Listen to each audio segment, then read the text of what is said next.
Salut, c'est Jonathan, ton conseiller immobilier. Bienvenue dans cette nouvelle vidéo. Erreur numéro 3 de la playlist. Pourquoi tu ne vends pas ton bien immobilier? Erreur numéro 3, l'omission ou le mensonge. Je vois beaucoup de vendeurs tenter de masquer les défauts ou les caractéristiques un peu fâcheuses de leur bien immobilier et essayer de grossir, d'embellir les avantages. Alors oui, effectivement, il va falloir mettre l'accent sur les avantages du bien, mais est-ce que l'acheteur est dupe? Est-ce qu'on peut lui cacher aujourd'hui des choses avec toute l'information qui est disponible sur Internet? C'est ce qu'on va tâcher de voir dans cette vidéo. À tout de suite!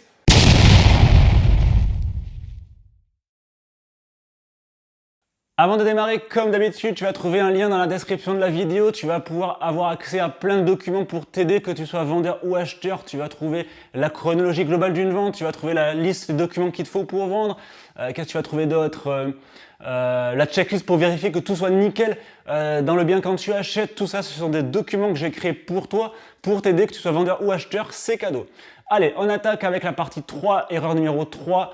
Quand tu vends ton bien immobilier, l'omission ou le mensonge, c'est-à-dire que ton bien présente des défauts plus ou moins graves et que tu as décidé de volontairement ou involontairement décider de ne pas le dire ou d'oublier à le dire à ton acheteur. Alors, petite question, comment penses-tu que ton acheteur va réagir s'il apprend chez le notaire tout simplement qu'il y a des défauts graves dans la maison, que je ne sais pas, il y a des termites, que finalement les devis des travaux sont beaucoup plus chers que prévu, que l'assainissement est à refaire? Est-ce que tu penses qu'il va être dans de bonnes conditions pour signer? Alors, je suis d'accord, normalement quand tu achètes un bien immobilier, tout ça, tu le prévois en amont, mais beaucoup d'acheteurs débutent dans l'immobilier et ne connaissent pas encore tout ce qu'il y a à vérifier pour que le bien soit nickel. Et du coup, vont apprendre tout ça chez le notaire. Parce que il faut que tu te dises que si tu tentes de cacher quoi que ce soit à ton acheteur, tôt ou tard, il sera au courant, que ce soit par le diagnostiqueur, que ce soit par le notaire, il finira toujours par le savoir. Donc autant lui dire tout de suite, tu verras que ça passera beaucoup mieux. Au pire, tu partiras sur une négociation ou sur du traitement des objections, mais au moins tu ne lui mens pas et il a toutes les cartes en main pour se positionner. Je rappelle également que la loi est très claire sur le sujet. Tu as un total devoir de transparence à ton acheteur. Si tu lui caches volontairement des choses dans ton bien qui peuvent être graves et rendre impropre finalement l'usage d'habitation, tu peux tout simplement être attaqué pour vice caché. Encore faut-il le prouver, mais ça peut se trouver. Donc, quelles sont les erreurs que je vois le plus souvent? Par exemple, au téléphone, si tu as un acheteur qui te pose la question de savoir s'il y a des travaux sur ton bien et que tu lui dis qu'il n'y en a pas ou juste un simple rafraîchissement et que tu as toutes les huisseries qui sont un simple vitrage, qu'il y a un assainissement à refaire, que l'électricité est morte, que voilà, faut tout repeindre, changer la cuisine. Je suis désolé, mais ça, ce sont des travaux, c'est pas du rafraîchissement. Bien qu'il soit peut-être bricolaire, mais ça reste quand même du moyen œuvre.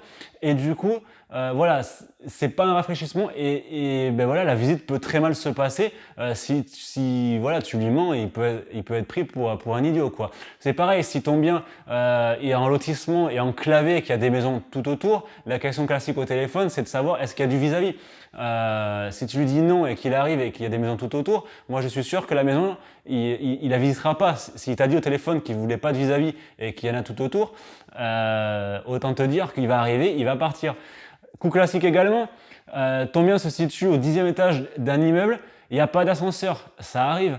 Si tu le mets pas dans l'annonce et que tu n'en parles pas au téléphone avec ton acheteur, avec ton prospect, et qu'il le découvre sur place, ça va pas forcément le mettre dans de bonnes dispositions pour visiter. Donc tout ça, ce sont des choses que je t'encourage à dire le plus vite possible quand tu as ton acheteur déjà au téléphone, voire sur l'annonce, de façon à ce qu'il soit préparé et que tu ne perdes pas de temps, parce que les visites, ça prend du temps, il faut les préparer, il faut embellir le bien, tout ça on en a déjà parlé dans des vidéos, et du coup le fait de mentir ou d'oublier de lui dire des choses qui peuvent être gênantes et qui peuvent être sujet à discussion, tôt ou tard il va l'apprendre. Donc tôt ou tard, soit il se rétractera, soit il réouvrira la négociation. Donc moi je t'encourage vraiment à le dire tout de suite. Beaucoup de vendeurs tentent de noyer le poisson avec du blabla au téléphone, mais aujourd'hui, le pigeon, il n'existe plus. L'acheteur, aujourd'hui, il a tout ce qu'il faut pour estimer les biens, il a tout ce qu'il faut pour estimer les travaux, il a accès à l'information. Un acheteur, quand il arrive dans ta maison, les 3/4 connaissent déjà le prix du marché, avant même qu'il ait visité, tellement qu'il y a d'outils sur Internet. Donc, si tu tentes de lui mentir, ben, ça va pas marcher. Et au pire, au mieux, il va tout de suite le savoir, tu auras perdu quelques minutes. Au pire, il apprendra plus tard par le diagnostiqueur s'il y a, tu vois, je sais pas moi, s'il y a des termites, si toute l'électricité est à revoir. Et au pire, il apprendra chez le notaire. Alors, moi, j'ai déjà assisté, enfin, pas personnellement, mais j'ai déjà vu des confrères, effectivement, qui n'avaient pas forcément envoyé les diagnostics aux acheteurs et qu'ils apprenaient que il y avait des termites. Ça arrive souvent avec les termites. L'acheteur, il est parti de chez le notaire. Il n'a pas signé le compromis. Alors là, je t'explique pas l'ambiance chez le notaire. Et s'il apprend pas, de toute façon, chez le notaire, il passe en revue tout ce qu'il y a sur la maison. Donc, s'il n'apprend pas chez le notaire et qu'il apprend plus tard, c'est encore plus grave parce qu'effectivement, si tu l'as caché volontairement, tu peux tout simplement être attaqué pour de vices cachés si l'acheteur arrive à le prouver. Donc, qu'est-ce que je te conseille? Comment je te conseille de réagir si ton bien présente des défauts?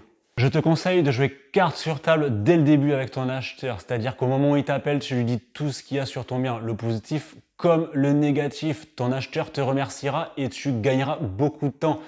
Déjà en visite inutile, tu perdras pas de temps avec des visites inutiles, tu te feras pas engueuler parce que tu as trompé l'acheteur. Voilà, parce qu'il faut quand même que tu comprennes que l'acheteur, vu tous les sentiments qui se mélangent, notamment avec l'anxiété quand il achète un bien, parce qu'on s'engage souvent sur 20 ou 25 ans, la seconde où il va se sentir trompé ou que tu lui as pas dit quelque chose, il va tout simplement aller voir ailleurs. C'est vraiment pas les biens qui manquent. Donc l'acheteur aujourd'hui, il attend de l'honnêteté et de la clarté. Donc on va reprendre l'exemple classique des travaux. Si par exemple tu projettes de vendre un bien des années 70 et que tu as décidé de ne pas faire de rénovation, ce qui est tout à fait possible.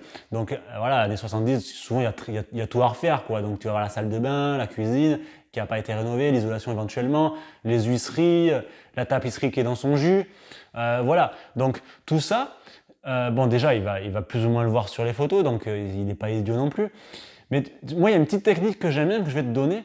Moi, j'aime bien aggraver la situation, en fait. C'est-à-dire que quand tu vas voir ton acheteur au bout du fil, tu vas un petit peu, tu vois, en rajouter. Déjà, tu vas voir qu'est-ce qu'il y a dans le ventre. Donc, deux cas de figure. Soit il donne pas suite, donc au moins, tu n'as pas perdu de temps avec une visite inutile parce que la pire chose à faire dans cette situation, évidemment, c'est de minimiser les travaux qu'il y a à faire. Là, il n'y a pas pire pour perdre son temps, voire se faire engueuler par les acheteurs, parce qu'ils se seront, parce que tu les auras pris pour un idiot tout simplement. Donc effectivement, là, tu perds pas de temps. Deuxième cas de figure, l'acheteur souhaite quand même visiter. Donc tu as aggravé la situation, tu as vu ce qu'il avait dans les tripes, et il souhaite visiter. Donc là, la visite, tu as beaucoup plus de chances de vendre. L'idée, c'est que quand il va arriver chez toi, il va faire « Ah, mais en fait, voilà, il y a ça, mais ça va, c'est pas si grave. » Donc, tu vois, tu mens pas, mais tu joues un peu avec l'ascenseur émotionnel. Moi, c'est une technique que j'aime bien. Voilà, pour les maisons où il y a les biens où il y a un peu de travaux, j'aime bien en rajouter un poil, sans partir évidemment dans les extrêmes, parce que sinon tu n'auras plus personne, mais tu en rajoutes un poil et tu vois comment réagit l'acheteur. Et l'acheteur, s'il décide de quand même visiter, déjà, il va te remercier parce que tu as joué carte sur table avec lui. Il va avoir confiance en toi parce que voilà, tu n'as rien caché. Voilà, maintenant, après, financièrement, c'est à vous de vous arranger en fonction de ce qu'il y a à faire, du prix, mais ça, c'est autre chose. On en a déjà parlé dans d'autres vidéos. Mais en tout cas, voilà, tu lui as rien caché. Il achète en connaissance de cause. Tu as optimisé ta visite parce que tu en as rajouté un poil et il souhaite quand même visiter, donc tu le mets dans de bonnes conditions, tu as vu ce qu'il avait dans les tripes, donc tu as beaucoup plus de chances de vendre tout simplement. Donc voilà pour l'erreur numéro 3, voilà, surtout je t'invite vraiment à ne rien oublier et à ne surtout pas mentir à ton acheteur parce qu'ils ne sont pas débiles et il finira toujours par connaître les défauts de ton bien, que ce soit par le diagnostiqueur, que ce soit par le notaire, il finira toujours par le savoir. Si tu as aimé cette vidéo, n'hésite pas à la liker et à la partager. Mets-moi un gros pouce, ça va m'aider pour les vidéos. Je te remercie. N'hésite pas à t'abonner à la chaîne également. Je te dis à très bientôt. Ciao, ciao.